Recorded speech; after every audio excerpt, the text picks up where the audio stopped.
Hey, what's up, YouTube? You already know it's All City Live TV, and thank you for tuning in. Today we're going to be talking about bronze badges or Hall of Fame badges. It seems to me, I'm sure there's a lot of you guys out there that are experiencing the same thing that I am, and you equip badges on Hall of Fame and you don't really see much of a difference between Hall of Fame and bronze or not having the badge equipped at all. There are some exceptions, don't get me wrong, like for playmaking badges, there are going to be exceptions where you need certain badges on Hall of Fame and they're really effective. They offer you a noticeable difference on how your player reacts on the court, and we're going to go through that. So we're going to go through each category: finishing, shooting, playmaking, and defense, and go through these badges real quick and find out whether or not some of these badges are like overkill. You know, maybe putting it on Hall of Fame may not get you what you want, but I also want to stress, and I can't stress this enough, it's really dependent on your player and playing style. You see, I have more of a balanced build as a two-way slashing playmaker. I got 13 finishing badges, 10 shooting, 20 playmaking, and 14 defensive badges. That's pretty much a balanced build. But if your build leans towards one category, then maybe you have an opportunity to kind of boost those badges up to Hall of Fame and see the effectiveness of those badges. So we're going to get right into finishing first. So you guys can see how I have my badge spread. Now, I just dropped a finishing video not too long, and I've been going through a ton of trial and error on my finishing badges, and the reason why I'm bringing this up is because the finishing video stressed certain badges, and since that last finishing video that I posted, I have made some changes, and I could only adjust to what 2K shows me, and I know my player really well. So if I know my player, like you guys should know your player, you should see how he adjusts to these badges. Well, that's what I do when I go out there on live stream, and a ton of you guys are coming into our live stream, and I love it,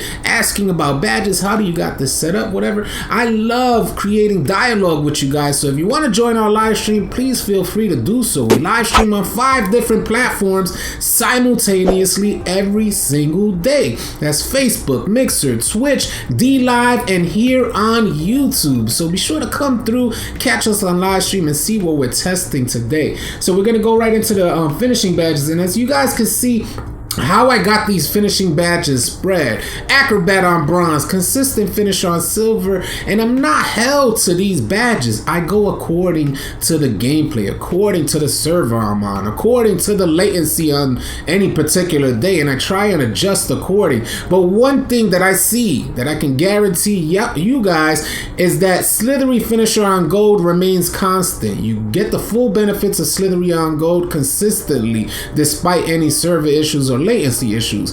Contact finisher on gold also remains constant. I can only have my badges go up to gold for finishing, so those two remain as high as they can stay. The others I have been, because I want to get a nice long hop step with long athlete and then finish in the paint after my hop step, whether it's a dunk or a layup. So I'm really focused on these layup animations and completing these layups. But one thing that you guys need to factor in, because I hear that there's a ton of people going through this same situation where they get all the way into the paint but they miss a layup. The huge factor in this scenario is whether or not the person in the paint has Intimidator on Hall of Fame, gold or Hall of Fame. Intimidator really seems to put us, paint mashers in trouble. We try to get into the paint and they put us in a layup animation because the person playing the paint has Intimidator. So you need to factor that in, whether or not you're going up against Intimidator. Unless you have Hall of Fame Giant Slayer, you're going to have some trouble against Hall of Fame Intimidator. Just take that into consideration. But this is how I got my badge spread right now, with a bunch of bronze badges.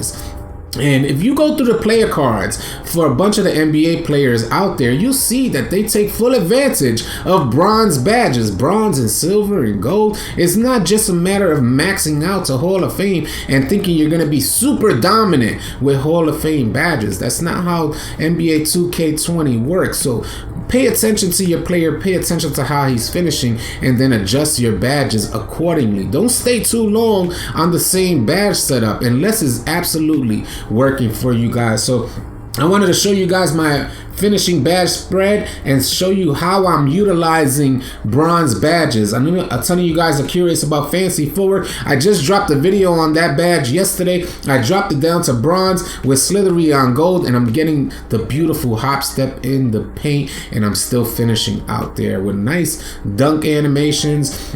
It still allows me to get into the paint and do what I gotta do out there. So let's get on over into shooting. Shooting is different for a lot of you folks out there. Although I'm still greening with this badge setup. Now, a lot of you guys may have your shooting badges set up differently, but as you can see, I utilize bronze catch and shoot. I make use of silver corner specialist, 2 golded badges that don't need to be equipped any higher than that if you have a 73-point rating or around that area. So you don't really even need to equip those badges higher than that. That's the importance of bronze and silver badges. And then if you understand which badges you can equip at that level, then you have an opportunity to spread. And that's the beauty of these badge setups, and really paying close attention to how effective certain badges are for your player.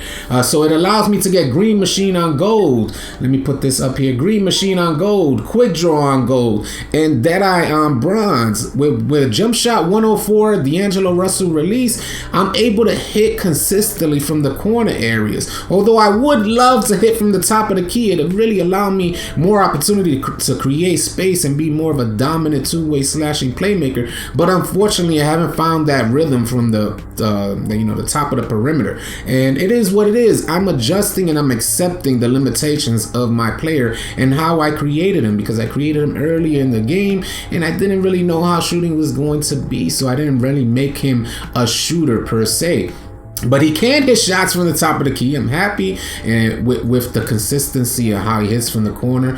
If I have to take a shot from the top of the key, I will, just to show the defense a different look. But sometimes I hit him, sometimes I don't. We're going to continue on. That's what I got from my shooting. Playmaking. This is where things get different, man. What I've noticed for playmaking is that you really can't utilize, aside from bronze bailout, which is super goated, you can't utilize pretty much anything else on bronze. At least from what I've noticed, I don't really see any effectiveness of other badges on bronze or silver for that matter.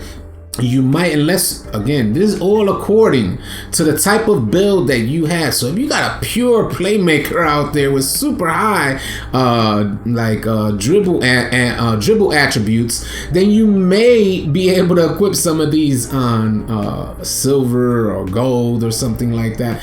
But as you guys can see, I put my ankle breaker on Hall of Fame, as ankle breaker received a tremendous buff. You do half spins, you're almost all the time gonna catch ankle breakers with half spins and step backs, and space creator for hop steps to catch ankles as well. Put those badges on Hall of Fame. I have downhill, don't hold me on downhill. I had downhill, I was trying it last night on Hall of Fame. Again, I think I'm gonna drop that right now because I didn't see the effectiveness. We're gonna put on Unpluckable on bronze. Is another badge that you guys may want to consider.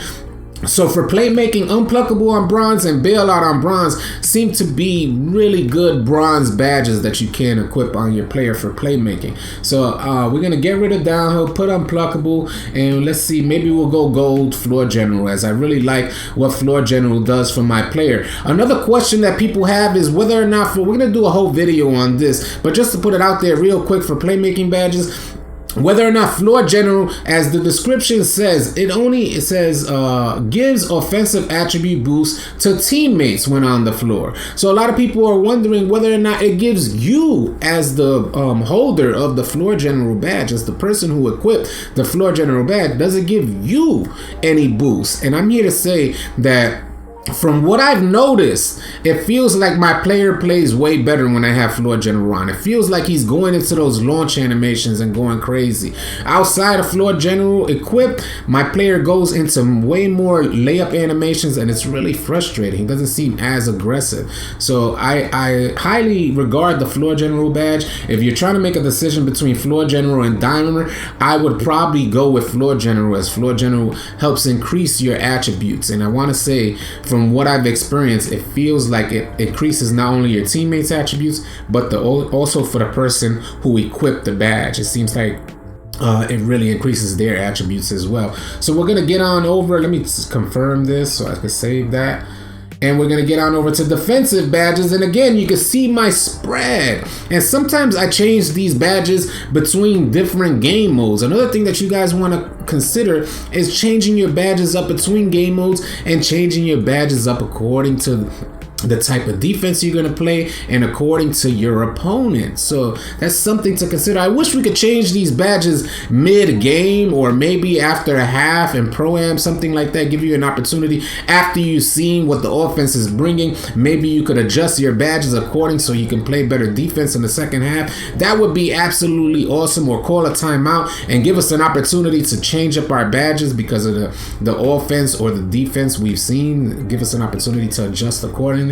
That would be super awesome. But this is what I have for my badge spread, and as you can see, making full use of bronze and silver badges to allow me a nice spread on my defensive badge setup, and something that you guys may want to consider. I can't stress enough the importance of bronze chase down and bronze rim protector together. Super goated. One of the, man, these are like two of the most important bronze badges that you can equip, and I can't say it's for every player. This is for my 6'5" two-way slashing playmaker. So, and he's a point guard.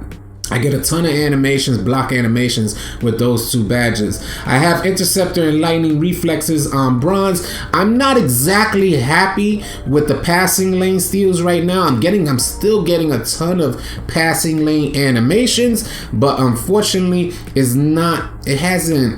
I don't have a high standard for these things. And when 2K doesn't allow me to meet my own standard, which isn't set really high. If I'm in a passing lane, I want the steal. If they make a bad pass, give me the steal. That's why I made this build. I made this build to be in passing lanes, play good on-ball defense. So I got pickpocket on gold. A lot of you guys may not know about the importance of pickpocket. The last video I made on pickpocket, somebody tried to tell me, imagine having pickpocket on Hall of Fame. I'm like, yeah, imagine, goofy, that you don't have it on Hall of Fame, because a lot of you guys are unaware of the importance of the pickpocket badge. It's gotten a huge buff and it's highly effective right now. It allows you to get passing lane steals, and it also allows you to get on-ball steals, although they're not like in previous versions of 2K Super Goated where you're just spamming the ball handler and you're gonna get a steal. It's not the same anymore. So what I'm saying is, without the badge, you won't get no steals, no on-board steals. With the badge,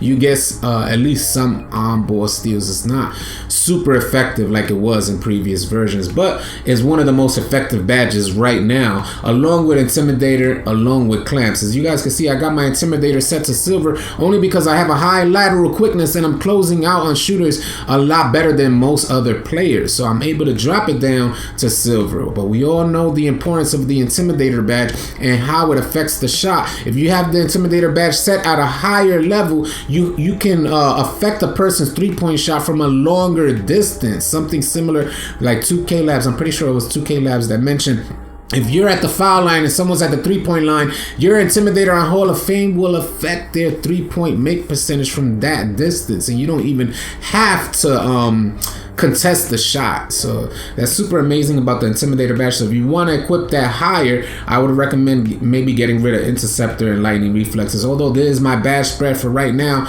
and I wanted to kind of get that spread going so that I'm not exactly great at any particular area, but I'm good in many areas on defense. So that's how I like to see it. If 2K constantly changes the way in which you play defense, sometimes you get on the court and you're swerving out there, you're like, why am I swerving? I don't know what's going on. And then you wasted all these badge points on putting them on Hall of Fame and you're still swerving. You're like, why am I swerving? It's really frustrating out there when you have badges set to Hall of Fame and you can't play the defense that you want to play consistently throughout each game, and it changes from game to game or court to court or day to day, and it's just frustrating sometimes. So I like to have a badge spread to accommodate any server or latency issues and still allow me to play at least, you know, decent type of defense out there. So that's my theory, my thoughts on creating a nice badge spread for your player and utilizing some of these golded bronze badges and silver badges.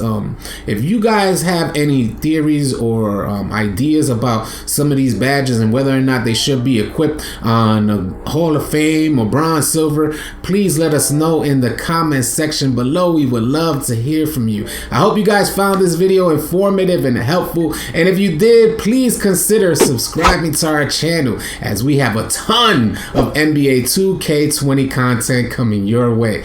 Catch you guys on the next video.